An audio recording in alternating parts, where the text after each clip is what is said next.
이스라엘 백성들은요, 생각을 했어요. 바벨론의 포로로 끌려갔다가 돌아와서 가장 먼저 한 게 성전을 짓는 거였어요. 이스라엘 백성들은 가장 먼저 하는 일이 성전 짓는 겁니다. 이스라엘 백성들이 이민가 살아도 거기에 회당을 먼저 짓습니다. 우리나라 사람들도 어디 가면 모이면은 교회 먼저 짓지요. 그래서 이제 교회 성당에 성전을 짓는데 어려웠어요. 반대도 많고 뭐 돈도 없고 하여튼 보통 어려운 게 아니었죠. 짓다가 방치해 놓고 수년 동안 못 짓고 나중에 다 지었죠. 자, 그런데 잘 지어놓고 이스라엘 백성은 생각했어요. 하나님께서 여기 성전 안에 가만히 와서 계시면 얼마나 좋아하실까. 우리가 이렇게 힘들게 어렵게 지었는데 하나님이 너무 좋아하실 거야. 이런 마음을 가졌어요. 그래서 이제 성전에 와서 백성들이 하나님 좋으시지요. 어렵게 지었어요. 여기 오래오래 계세요. 그리고 하나님 잘 계셨습니까? 다음 주에 또 올게요. 잘 계세요. 하고 가는 거예요. 이렇게 이 성전에 하나님이 계시다 하고 성전 짓는데 열을 올렸어요.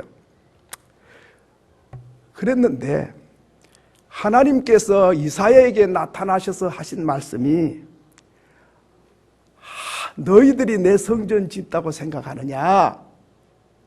하늘이 내 보좌다. 오늘 1절에 그랬습니다. 1절 보면 여호와께서 이와 같이 말씀하시되 하늘은 나의 보좌요 땅은 나의 발판이니 너희가 나를 위하여 무슨 집을 지으랴? 내가 안식할 처소가 어디랴? 하나님을 이 성전에 지어놓고 여기 계신 줄로만 아는데 너희들 착각하고 있는 거야. 하늘이 저렇게 크고 넓은데 저게 내 보좌다. 보좌가 뭐지요? 의자라 그 말에. 하늘이 내가 앉아있는 의자야. 그리고 땅이 그렇게 넓지만은 내가 발로 밟고 있는 발판이야. 이렇게 말씀합니다. 발판 아시죠? 구두 닦는 사람들이 구두통을 딱 놓고 신사숙녀 발을 딱 올려놓으면 바짝바짝하게 닦아주지요. 발을 올려놓는 구두통, 그게 발판이죠. 그러니까 땅에 성전을 짓는다는 거는 구두통 위에다가 내 집 짓는 거야. 구두통 위에다가 집 짓는 사람 봤냐? 하는 것이죠. 하늘에다가 내 집을 지어준다고? 하늘은 내 의자야. 의자에다가 집 지어서 내가 들어가 살겠느냐? 그런 말이죠. 다시 말하면 너희들 큰 착각을 하고 있어. 내가 너희들처럼 조그만 해가지고 이 안에 딱 갇혀있다가 성전 안에만 있고 저 밖에 너희들이 마음대로 살다가 와서 하나님 안녕히 잘 주무셨습니까? 잘 계셨지요? 다음 주에 또 올게요 하고 이렇게 생각을 하고 사는 사람들은 바로 이런 착각 속에 사는 거죠. 하나님은 너무 위대하고 크신 분이기 때문에 성전 안에만 갇혀 있는 게 아니에요. 그런데 사람들이 착각하고 있어요. 성전 안에만 갇혀 있는 하나님으로. 그럼 오늘 저와 여러분들도 한 주간 동안 마음껏 살다가 교회 오셔가지고 하나님 잘 계셨습니까? 편안하셨죠? 또 다음 주에 또 이렇게 가만히 계세요. 그래서 또 마음대로 살다가 하나님 잘 계셨습니까? 또 왔습니다. 이렇게 생각을 한다면 하나님을 성전 안에 묶어놓는 사람이라 그 말이죠. 어른들이 시골에서 아들이 딸들이 서울서 같이 살자고 그러는데 안 오셔요. 왜? 아파트에 가다 놓으니까 답답해 못 살겠다. 그래가지고 안 오신대. 그와 같이 하나님을 성전에 갇혀있는 하나님으로 믿으면 안 된다는 것을 보여줍니다. 그런데도 사람들이 성전 짓는데 열을 올렸어요. 잘 짓고 의리의리하게 짓고 호화롭게 지어놓고 하나님 이렇게 하나님 집을 멋지게 지어드렸어요. 기쁘시죠? 영광 받으세요. 그랬는데 하나님께서 하늘이 내 보좌고 땅이 내 발받침인데 어디다가 내 집을 짓단 말이냐? 요즘에도 교회당 짓는데 열을 올립니다. 잘 지어요. 수백억을 들여가지고 와 초호화판으로 지어요. 그런데 돈이 많아갖고 지으면 좀 덜한데 돈도 없어가지고 은행돈 빌려다가 그래가지고 허리가 휘도록 지어요. 하나님 엄청난 성전 잘 지었는데 영광 받으소서. 그런데 부도가 나가지고 경비에 넘어가 붙대.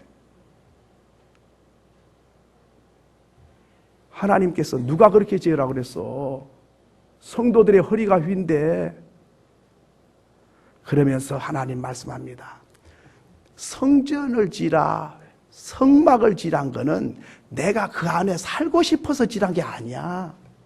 성전에 들어가서 하나님을 만나고 하나님의 음성을 듣는 것처럼 네 마음 속에 성전을 짓고 나를 모시고 내 말을 듣고 나와 함께 생각하고 나와 함께 동행하고 네와 함께 살아가자고 네 마음 속에 성전지라고 하는 것을 보여주고 가르쳐주기 위해서 땅 위의 성전은 시청각 교재로 지라는 거야. 시청각 교재 아시죠? 유치원생들 뭘 몰라요? 그러면 보여주는 거예요. 이와 같이 그 성전 안에 하나님이 갇혀 살고 싶어서가 아니라 그 성전 드나들고 그 성전에 들어가서 하나님을 만난 것처럼 내 마음에 성전 지어서 하나님을 모시고 하나님과 함께 행동하고 하나님과 함께 생활하고 하나님과 함께 살아가라고 그 성전을 지란 것이지 그 안에서 내가 살고 싶어서 그런 게 아니다. 이걸 잘 몰라가지고 목사부터 잘 몰라가지고 하여튼 돈 끌어다가 집 팔아다가 그냥 성전만 크게 지어놓았다. 그러니까는 마음 속의 성전은 다 무너지고 황폐화돼 버리고 눈에 보이는 발등에다가 성전만 지어놓고 하나님 기쁘시오? 하나님 잘 계셨지요? 그렇게 되니까 주객이 전도된 거죠. 저는 돈도 없지만은 많아도 이 땅에다가 호화롭게 그렇게 성전 짓고 싶은 마음은 없어요. 예배 드릴 수 있으면 돼요. 불편하지 않으면 되는 거예요. 더 잘 지어야 되는 건 내 마음의 성전을 잘 지어야 됩니다. 근데 마음의 성전은 황폐화된 줄 모르고 무너진 줄 모르고 보이는 성전만 빛내다가 지어놓으면 하나님이 영광이 안 돼. 내 발등상에다가 네가 무슨 집을 짓는단 말이냐? 이렇게 말하는 거예요. 고린도전서 3장 16절에 보면 성전이 어딘지를 우리에게 보여줍니다. 한번 읽겠습니다. 시작.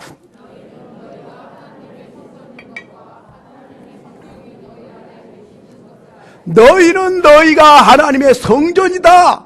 하나님의 성령이 너희 안에 거하시는 내 안에 성전에 계시기를 기뻐하시는데 땅 위에다가만 성전 지어놓고 하나님 거기다가 모시기 원하느냐 이 말이죠. 여러분 그렇기 때문에 오늘 우리는 내 마음의 성전을 관심을 가져야 됩니다. 깨끗하게 해서 주님을 모시고 교회에 와서만 주님 찾는 게 아니라 어디를 가든지 집에 가든지 일터로 가든지 학원을 가든지 무슨 일을 하든지 내 안에 하나님을 모신 성전인 걸 알고 하나님과 동행하고 하나님과 교제하고 그 하나님의 뜻이 무엇인지 그분의 음성을 듣고 그분과 함께 살아가는 거. 그러면서 이제 성전에 오셔가지고 하나님이 은혜를 다시 받고 또 하나님께 영광을 돌리고 함께 예배하고 그리고 또 그 하나님을 모시고 세상을 살아가는 거예요. 그렇게 하기를 원했는데 성전만 지어놓고 하나님을 안 모시고 살아서 마음의 성전이 황폐화되고 무너져서 하나님이 통곡하고 탄식하게 됐더라 하는 것입니다. 그러면 하나님이 어디 계시는가? 첫째는 오늘 66장 2절을 같이 한번 읽겠습니다. 시작. 나 여호와가 말하노라. 내 손이 이 모든 것을 지었으므로 그들이 생겼느니라. 물은 마음이 어디에? 마음이 어떻고? 마음이 가난하고 심령에 동해하며 내 말을 듣고 떠는 그 사람은 내가 돌보려니와. 다시 말하면 하나님이 가난한 마음을 가진 사람, 그 사람에게 하나님이 찾아오셔서 네 마음의 성전을 삼고 너와 함께 살면서 너를 도울 것이다. 하나님은 누구에게 오시냐 한번 따라합시다. 하나님은 마음이 가난한 자에게 찾아오신다. 믿으시면 아멘. 하나님은 마음이 마음속이라고 다 찾아온 게 아니라 마음이 가난한 자의 마음속에 주님이 성전을 삼고 싶어 하신다, 그 말입니다. 그러면 가난한 마음이 뭐지요? 돈이 많아도 마음은 가난할 수 있어요. 옛날에 우리 동네에 거지가 저 산 밑에 살고 있었는데요, 이 집은 부엌이 없어요. 왜? 밥에 먹을 일이 없으니까. 바가지만 들고 가서 한 바퀴 돌면 밥이 생기니까 부엌이 필요 없는 거예요. 그래가지고 이제 이 담을 이렇게 싸가지고 이렇게 스레트를 얹어놓고 이제 거지가 살아요. 그럼 아침이 되면 배가 고프면 바가지 하나 딱 들고 동네를 돌아요. 도는데 거지는 특징이 있어요. 아무나 거지한 게 아니에요. 거지도요, 상당히 수준이 필요해요. 눈빛이 치근해야 돼요. 그리고 표정이 아주 불쌍하게 보여야 돼요. 그리고 말소리도 너무 간절해야 돼요. 그게 거지가 좀 줘요. 안 주면 왜 안 줘요? 뭐 이래갖고는 안 되는 거예요. 당신이 안 도와주면 난 굶어 죽어요. 어쩌든지 밥 한 덩어리만 주시면 좋겠습니다. 해갖고 막 먹을 게 없어도 안 주고 못 견딜 정도가 돼야 돼요. 이래가지고 이제 바가지로 쭉 돌면 어떤 집에는 보리밥 주고, 어떤 집에는 쌀밥 주고, 어떤 집에는 김치도 주고, 어떤 집에는 뭐 찌개도 주고, 이래가지고 잡탕이 돼가지고 이제 바가지 들고 집에 가서 가족끼리 나눠 먹는 거예요. 가난한 자, 마음이 가난하다면 당신이 나 안 도와주면 나 못 삽니다. 이 마음을 가져야 하나님이 그 사람 마음에 찾아오셔서 그 마음을 성전으로 삼고 하나님이 같이 살겠다. 하나님 안 도와줘도요, 나 가진 거 이만큼 있고요, 나 이만큼 젊고요, 이만큼 사업도 있고요, 안 도와줘도 어느 정도 살만해요. 그 마음은 가난한 마음이 아니에요. 가난한 마음은 겸손한 마음. 그렇기 때문에 예수님은 나는 마음이 온유하고 겸손하니 내 멍에를 메고 내게 배우라. 그러니까 하나님이 가난하게 겸손하기 때문에 내 마음이 겸손해야 이게 통하는 거예요, 코드가. 그래서 하나님이 겸손한 자의 마음에 오시는 거예요. 교만하면 코드가 안 맞아요. 그러니까 그 마음에 주님이 오실 수가 없는 거죠. 그렇기 때문에 가난한 마음은 하나님이 안 도와주면 못 사는 마음, 겸손히 낮아지는 마음, 또 하나님이 우주 만물을 만드셨고 죽고 사는 것이 하나님 손에 있고 잘되고 안 되는 게 하나님 손에 있고 흥망성쇠가 하나님 손에 있다고 믿는 사람은 가난할 수밖에 없어요, 마음이. 왜? 그분 손에 있으니까 그분에게 도와달라고 기도하잖아요. 하나님, 사람이 다 도와줘도 하나님 안 도와주면 안 됩니다. 사람이 안 도와줘도 하나님이 도와주면 됩니다. 바로 그런 마음을 갖고 있기 때문에 기도하지 않을 수가 없잖아요. 우주 만물의 모든 주권이 하나님 손에 있는 것을 아니까 나는 겸손할 수밖에 없고 그분에게 잘 보여야 되고 그분에게 간구하고 그분의 도움을 요청해야 되잖아요. 기도하는 자의 마음, 하나님 도움 없이는 못 산다고 고백하는 자의 마음, 겸손한 자의 마음 속에 주님이 오셔서 내 마음에 성전을 삼고 내 안에 계셔서 나를 도우시고 나를 축복하시고 나와 함께 하신다. 믿으시면 아멘. 가난한 마음 갖고 살기 바랍니다. 겸손한 마음으로 살기를 바랍니다. 사람들이 조금 가진 게 있고 하면요, 눈빛부터가 교만해요. 하나님이 보시기에 교만한 자를 물리쳐버려요. 사람들 앞에서도 겸손해. 배웠다고 목에 딱 힘주고 뭘 가졌다고 떡 이래. 하나님이 그거 못 봐줘요. 사람도 보기 싫잖아요, 그런 사람. 그렇습니까? 아이고 죄송합니다. 배웠든 안 배웠든 가졌든 안 가졌든 높든 낮든 간에 하나님 앞에서도 겸손하고 사람 앞에서도 겸손한 사람, 그 사람 마음속에 하나님이 오셔서 거기에 좌정하시고 그 마음을 성전을 삼고 하나님이 그 사람과 함께 살아가겠다. 가난한 마음 갖고 살 수 있기를 바랍니다. 예.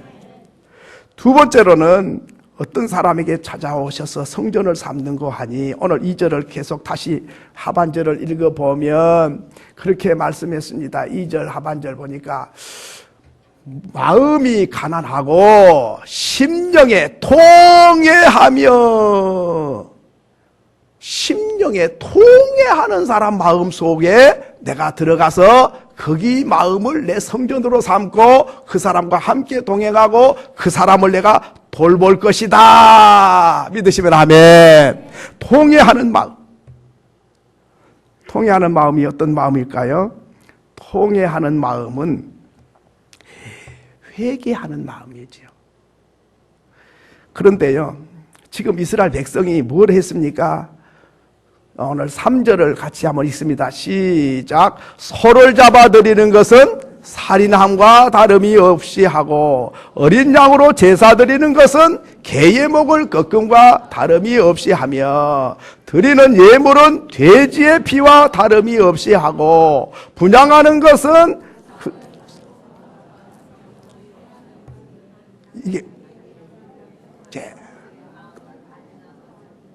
이게 무슨 말씀인고 하니, 하나님 소를 잡아드리고 양을 잡아드린 거예요. 제사를 드렸죠. 번제를 드리고 화목제를 드리고 속건제를 드리고 이렇게 할 때마다 양을 잡고 소를 잡습니다. 그러니까 잡아가지고 가죽을 벗겨가지고 살을 떠가지고 하나님께 바치면서, 하나님 살찐 소 잡아왔어요. 맛있게 소고기 잡수세요. 그리고 양의 피를 부어드리면서 아주 도실도실한 양 1등급 잡아왔어요. 주님 맛있게 잡수세요. 그리고 복 주세요. 그렇게 해서 성전은 찬란하게 지어놓고 소와 양은 아주 멋지게 하나님께 바쳤어요. 그랬는데 하나님께서 하신 말씀이 뭐예요? 소로 제사 드린 것은 살인죄와 같은 거야. 양을 잡아 바친 건 개의 목을 꺾는 거나 마찬가지야. 예물을 드리는 것은 돼지 피를 드리는 거나 마찬가지야. 분향하는 것은 우상에게 찬송하는 거나 마찬가지야. 이게 무슨 말씀이세요? 아니, 소 잡아드리고 양 잡아드리니까 하나님이 맛있게 잡수시고 복을 주실 줄 알았는데 그게 아니고 하나님을 모독하고 있다. 너희들 소 잡아드린 거 살인죄인 거야. 그게 양 잡아드린 게 개의 목을 꺾는 거야. 예물 드린 거 돼지 피 바친 것이고 분향하는 것은 우상에게 찬송하는 거야. 하나님이 분노하시고 너무 이스라엘 백성과 마음이 안 맞는 거예요. 이스라엘 사람들은 하나님이 기뻐할 줄 알고 소 잡고 양 잡아 드렸는데 하나님께서는 통곡하고 탄식하는 말씀을 하고 있는 거예요. 왜 이럴까죠? 이스라엘 백성이 도둑질했거나 못된 짓을 해가지고 하나님이 호통을 치면 잘못해서 그렇구나, 죄송합니다, 이럴 건데 소 잡아드리고 양 잡아드리고 소고기 한우를 잡아 바쳤는지 뭘 바쳤는지 자기가 하나님 맛있게 잡수고 복 줄 줄 알았는데 이렇게 호통을 치시는 거예요. 왜 그럴까요? 여기 문제가 있는 거죠. 그 문제는 무엇인고 하니, 하나님께서 소고기가 잡수고 싶어서 소를 바치란 게 아니었어요. 양고기가 부드러우니까 양고기를 바치란 게 아니었어요. 왜 그렇게 바치라 그랬죠? 사람이 죄를 지면 죄값은 사망이에요. 죽어야 돼. 그런데 내가 죄를 지었는데 대신 양이 죽고 소가 죽는 거예요.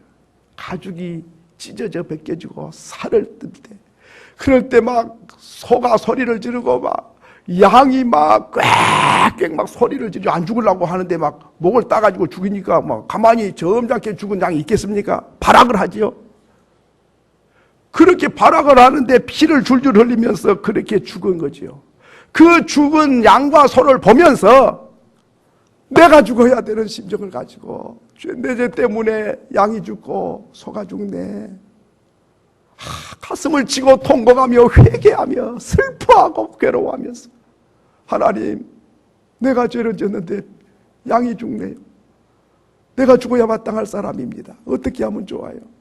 이렇게 회개하고 통회하면서 죄를 뉘우치고 하나님께 용서를 빌으라고 소를 잡고 양을 잡아서 바치란 것이었는데, 회개는 전혀 하지 않고 슬퍼하지도 않고 가슴치고 통곡하지도 않고 죄 때문에 괴로워하지도 않고 소만 부지런히 잡아서 바치면서 하나님 맛있게 소고기 잡수시고 복을 주시옵소서, 양고기 잡수시고 복을 주시옵소서 이렇게 하니까 알맹이는 다 빠지고 껍데기만 들이고 있는 거죠.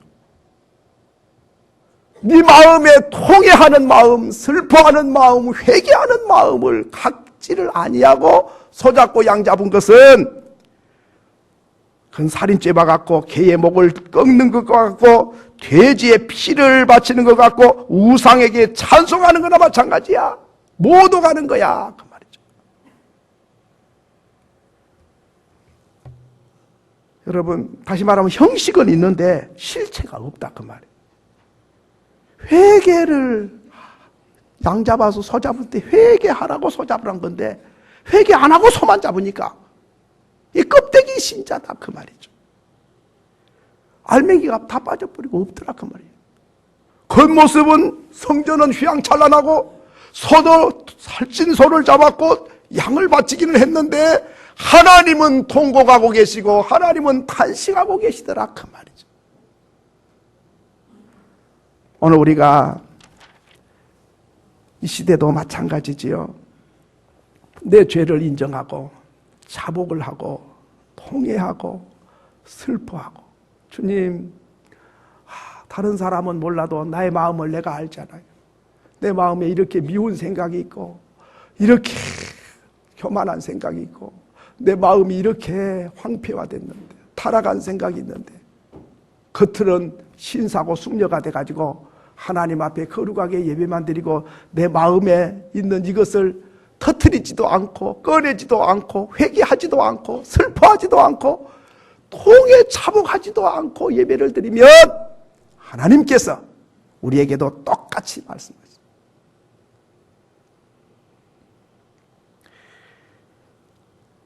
세 번째로는 하나님은 어디에 와 계십니까? 하나님은 하나님 말씀을 듣고 부들부들 떠는 자의 마음에 성전을 삼겠다 하는 것입니다.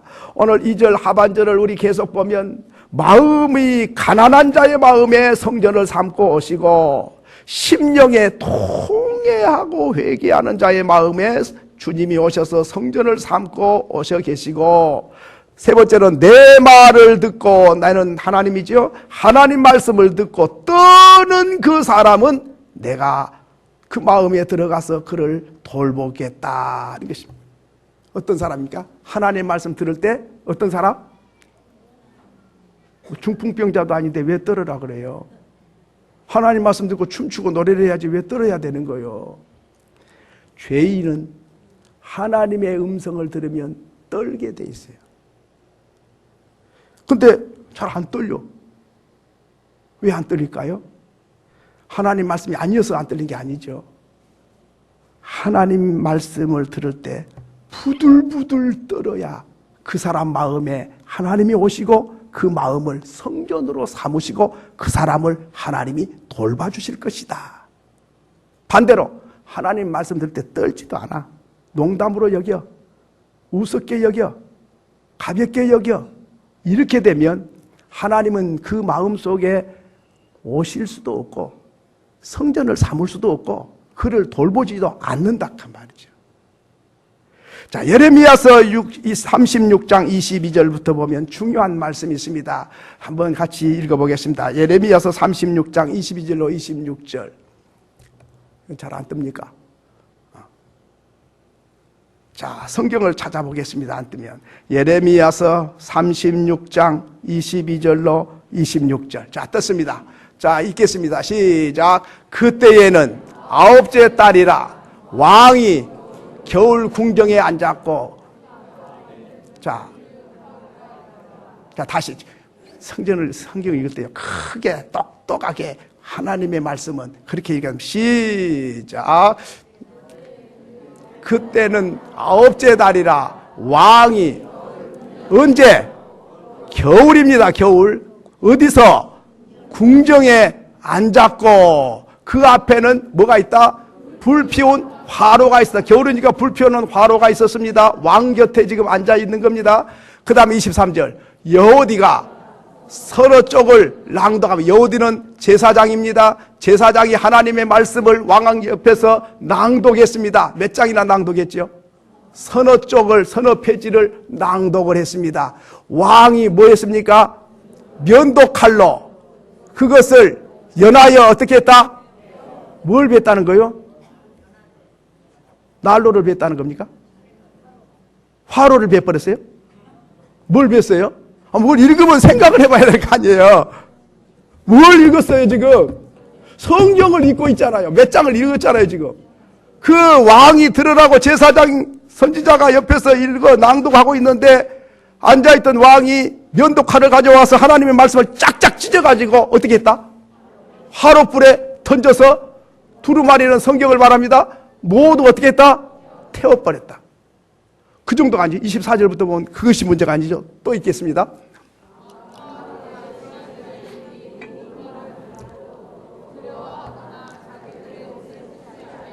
자, 하나님 말씀을 그렇게 했는데도 두려워하지도 않고 자기 옷을 찢지도 않고 왕에게 말립니다. 25절 엘라단과 둘라야와 그마랴가 왕께 두루마리를 불사르지 말도록 아뢰어도 왕이 어땠다? 들었다?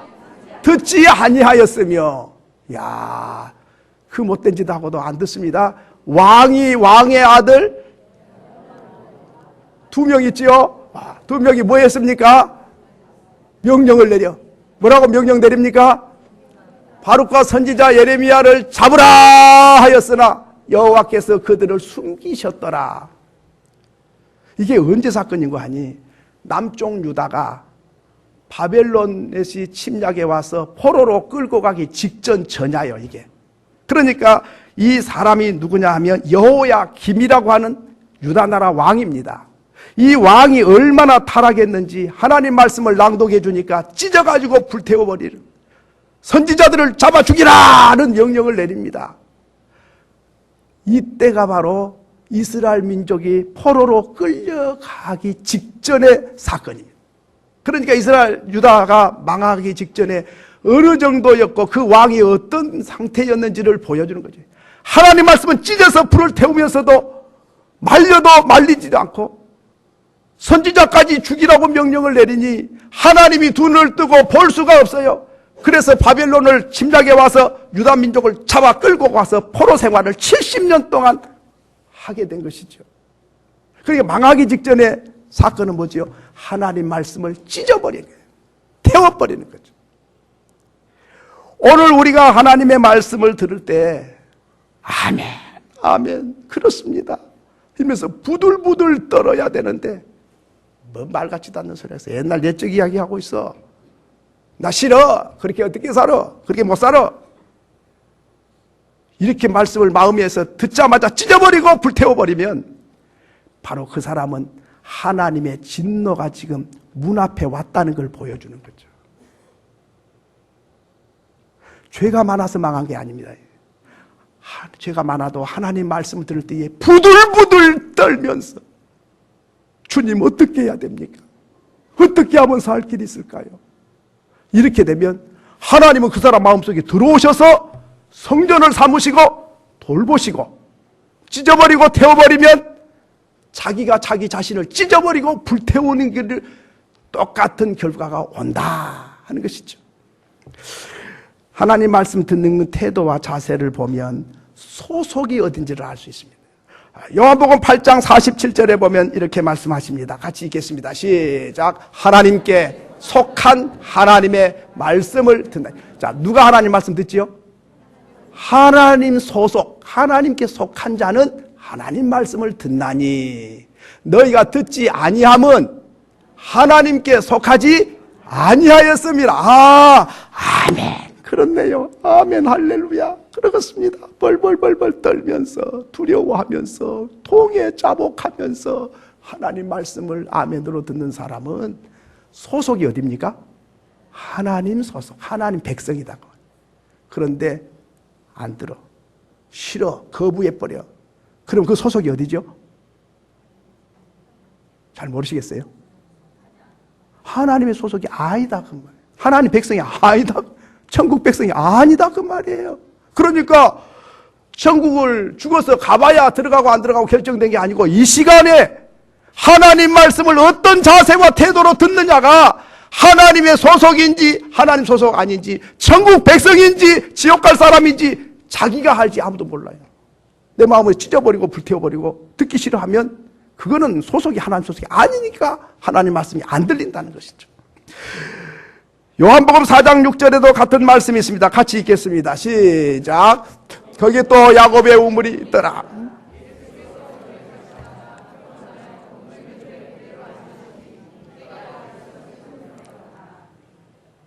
요한복음, 거기에 보면 제가 잘못 적은 것 같은데요. 하나님께 속하지 아니하는 자는 우리의 말을 듣지 아니하나니 진리의 영과 미혹의 영을 이로써 아느니라 그랬습니다. 그러니까 진리의 영, 성령의 사람인지 미혹받은 악한 영의 사람인지는 하나님 말씀을 듣는 걸 보면 아멘하고 부들부들 떨면서 듣는 자는 하나님의 소속이고 하나님을 아는 사람이고 성령의 사람이라 하는 것입니다. 반대로 하나님의 말씀을 들을 때 거부한 사람들이 있습니다. 사무엘상 2장 25절입니다. 한번 읽겠습니다. 시작. 사람이 사람에게 범죄하면 하나님이 심판하시려니와 만일 사람이 여호와께 범죄하면 누가 그를 위하여 강구하겠느냐 하되 그들이 자기 아버지의 말을 듣지 아니하였으니 이는 여호와께서 그를 죽이기로 뜻하셨습니다. 이 아버지의 말을 안 들었다. 아버지가 누가 아니에요? 엘리 제사장이거든요. 제사장이 하나님의 종인데 하나님의 종이 자기 아들들 홈리와 비느하스에게 말을 했어요. 못된 짓 한 거 회개하라고. 그랬더니 이 두 아들이 안 들어요. 안 들으니까 뭐라 그럽니까 지금? 여호와께서 그들을 죽이기로 뜻하셨음이었더라. 안 듣는 것은 하나님이 심판하기로 결정된 사람은 안 듣는다 그 말이에요. 무서운 말씀입니다. 그러니까 하나님 말씀을 우리가 어떻게 듣느냐. 그런데 또요, 창세기 19장 14절에 보니까 소돔과 고모라에 살던 롯의 사이들 이야기가 나옵니다. 같이 읽겠습니다. 시작. 롯이 나가서 그 딸들과 결혼한 사이들에게 말하여 이르기를 여호와께서 이 성을 멸하실 터이니 너희는 일어나 이곳에서 떠나라 하되 그들 사이들은 뭘로 여겼어요? 신담으로 여겼어요? 하나님이 지금 심판이 다가왔으니 피해라 그러는데 농담으로 들었어요. 그러더니 안 피했어요. 그래가지고 불이 임해가지고 잿더미가 돼가지고 죽었다 그 말이죠. 여러분, 하나님 말씀 들을 때에 농담으로 들립니까? 그거는 큰일입니다. 거짓말로 들립니까? 그건 큰 문제입니다. 여러분, 그런데요, 하나님 말씀을 들을 때에 부들부들 떠는 사람 또 있습니다. 사도행전 2장 37절에 보면 하나님 말씀을 듣고 떠는 사람이 있었어요. 자, 읽겠습니다. 시작. 그들이 이 말을 듣고 마음에 찔려 베드로와 다른 사도들에게 물어 이르되 형제들아 우리가 어찌할꼬 하거늘. 베드로가 말씀을 전했더니 찔림을 받았어요. 그러면서 가슴을 치면서 우리가 어떻게 해야 용서를 받겠느냐고. 그 사람들이 초대교회의 멤버들이었고 교회의 아주 기둥들이었고 또 축복의 사람들이었고 초대교회에 영향력을 끼치는 사람들이 됐습니다. 그렇습니다. 하나님 말씀을 들을 때에 농담으로 들으면 안 됩니다. 역사 이야기로 들리면 큰일입니다. 인간의 학문으로 들리면 안 되는 거지요. 도덕 이야기나 윤리 이야기로 들리면 안 되는 것입니다. 살아계신 하나님의 음성으로 똑똑하게 지금 이 시간 내게 들림으로 부들부들 떨어야 돼요. 그리고 회개가 터져나와야 돼요. 그러면 하나님은 그 사람 마음에 와서 성전을 삼으세요. 그리고 그 사람을 돌보시고 그를 사랑하시고 그와 동행하시고 축복하세요. 그런데 하나님 말씀을 농담으로 들은 사람이나 또 사람 이야기로 들은 사람들은 다 무시 여겼어요. 그 결과 그들은 다 진노와 심판을 면할 수가 없었어요. 하나님은 들려주시는데, 자, 그럼 나는 왜 하나님 말씀이 잘 안 들릴까? 아니, 떨고 싶지만 안 떨어지는데 어떻게 하냐? 또 이게 문제가 되잖아요. 그냥 뜬다고 될 일이 아니죠. 첫째는 옛날 이야기나 또 이솝 이야기로 들린 게 아니라 하나님의 음성으로 지금 이 시간 나에게 한 말씀으로 들려야 됩니다. 그러면 떨게 돼요. 내가 믿음이 없으니까 그렇게 안 들리고 옛날 옛적에 베드로에게 했던 이야기네, 모세에게 한 말씀이네, 역사 이야기로 들린다든지 또 그 이솝 이야기처럼 들린다든지 윤리나 도덕을 가르치는 이야기로 들린다든지 하나의 철학 이야기로 들리면 그 사람은 하나님의 음성을 못 듣는 거죠. 그리고 회개하는 마음으로, 가슴을 치고 통회하는 마음으로 그 말씀을 들어야 되는데, 분노해가지고 하나님 말씀을 맨도칼로 잡아 찢어가지고 불을 태워버리고, 전하는 사람이 미워가지고 선지자들을 잡아 죽이라! 이런 사람들에게는 하나님의 음성이 안 들리는 거죠. 하나님의 말씀은 1.1핵도 변치 않는 말씀인 것이 믿어질 때에 하나님 말씀 들으면 부들부들 떨게 되는 거죠. 내 마음이 가난할 때는 하나님의 음성이 들립니다. 내 마음이 겸손하면 하나님의 음성이 들립니다. 그런데 교만해지면 안 들립니다. 마음이 굳어지면 안 들립니다. 옥토에는 씨앗이 떨어지면 뿌리를 내리지만은 돌짝밭이나 길바닥은 씨앗이 떨어지면 다 튕겨나가 버리게. 내 마음밭이 굳어있고 내 마음밭이 황폐화되어 있으면 하나님의 음성이 안 들리는 거죠. 겸손하고 가난한 마음과 통회하고 자복하면 마음이 부드러워지고, 그리고 거기에 하나님의 음성이 들려지고, 그러면 하나님이 그 마음에 찾아오시고 그 사람과 함께 동행하시고 그 마음을 성전으로 삼으시고 그 사람을 돌보시고 그 사람을 축복하시고 그 사람을 높이 들어 쓰십니다. 그런데 거절하면 바로 엘리의 아들의 신세가 되는 것이고 롯의 사위들이 되는 것입니다. 바로 그 사람이 여호와의 악김이 되는 것이고 그것이 포로로 끌려가는 이스라엘 민족이 되는 것이죠. 하나님 말씀을 부들부들 떨면서 듣고 하나님을 마음에 모시고 통해 자복하여 하나님께서 이 시대에 저와 여러분을 성전으로 삼고 하나님께서 나를 축복의 통로로 들어서시고 나를 도우시는, 하나님을 높이며 살아가는 저와 여러분이 될 수 있기를 소원합니다. 소원합니다.